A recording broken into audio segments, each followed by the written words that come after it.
There's a really good website called ZenHabits.net that has a lot of like creativity advice and efficiency advice and productivity advice that I think is really good. And he recently did an article that I contributed a little bit to. There's like, what is your best creative thing? And my whole thing is that when I'm actually, and I neglect this sometimes, but when I'm doing my best work, I know that I get up in the morning, I walk the dog, and I sit down for 30 minutes without logging onto anybody else's stuff or looking at email or anything. And I just, even if it's just creative, writing, just writing spur of the moment, 3 pages. There's this thing called The Artist Way that I did, and it has a lot of spiritual goggity goop that I don't necessarily agree with, but just this sheer act of sitting down and writing 3 pages of just like vomiting, on the page in the morning before the world starts, is very valuable, and I think that really helped me find what I wanted to say in the Guild.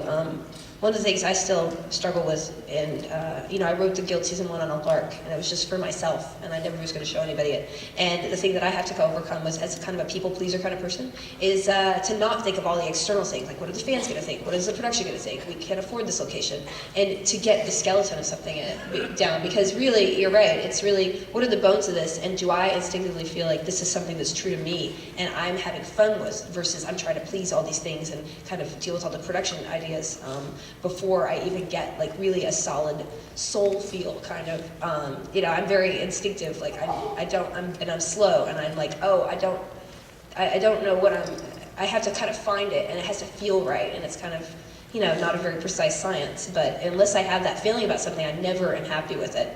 So I would say that if you, there's some really good books like Why We Write by Brenda Ullin, and The Artist's Way. Those are 2 really good books for me that started my journey to writing. So if you're inspired to do that with anything creative, I would recommend those books. Thank you both.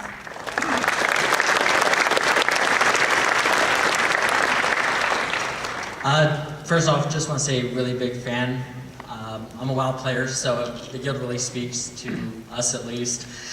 My question is we met the Anarchist Guild, as douchey as they are. Good job.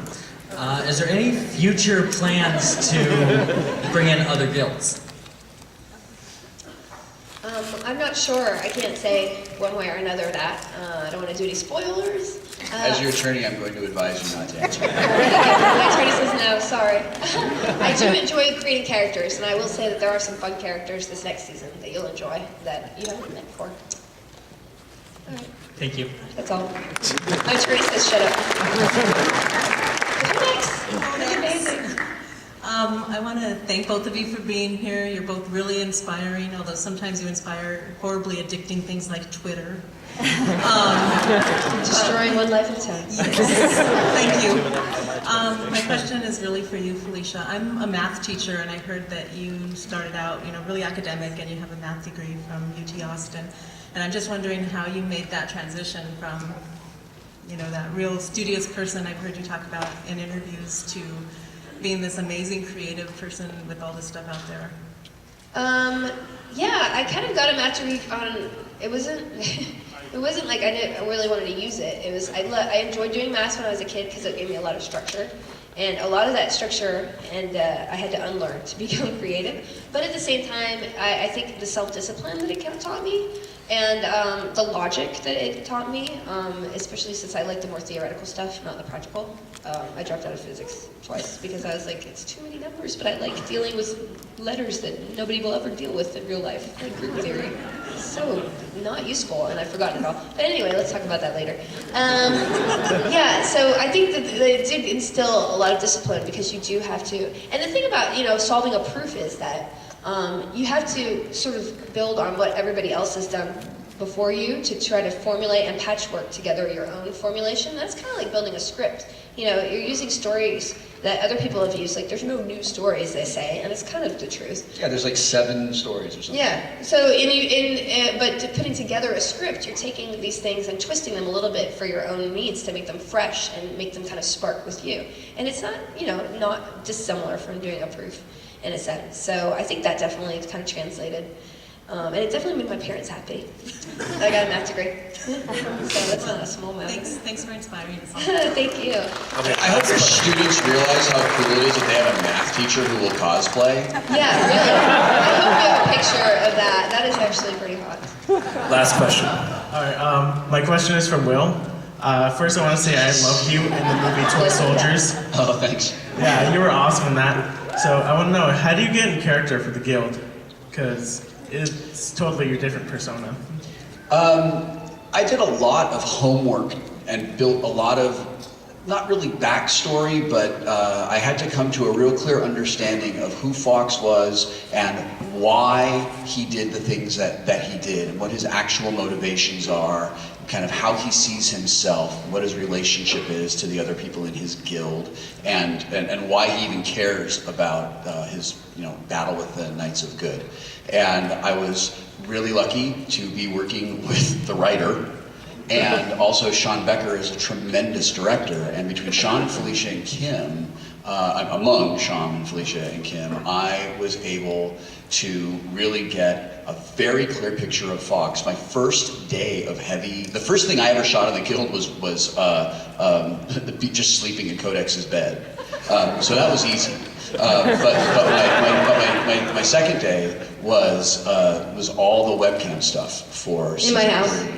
at Felicia's house. Another location. And I remember feeling really stressed for the first 2 hours that I was working because I wanted to nail this character. And we tried a whole bunch of different ways. And at one point, and I don't remember when it was exactly, in one take, it just felt right. And I really knew who he was. And I made kind of I made a mental note, and I kind of made this emotional connection to the way I felt when that take was over. And I knew for the rest of the shoot that if I could just get into that, it's almost like doing, if you were singing, it's like doing scales and making sure that you're on key. And then when I could find that, I knew, okay, I've got Fox down. This is good. When I play Evil Will Wheaton on The Big Bang Theory, I have a tendency to sort of make him a little too arch in our rehearsals and make him a little too mustache twirly.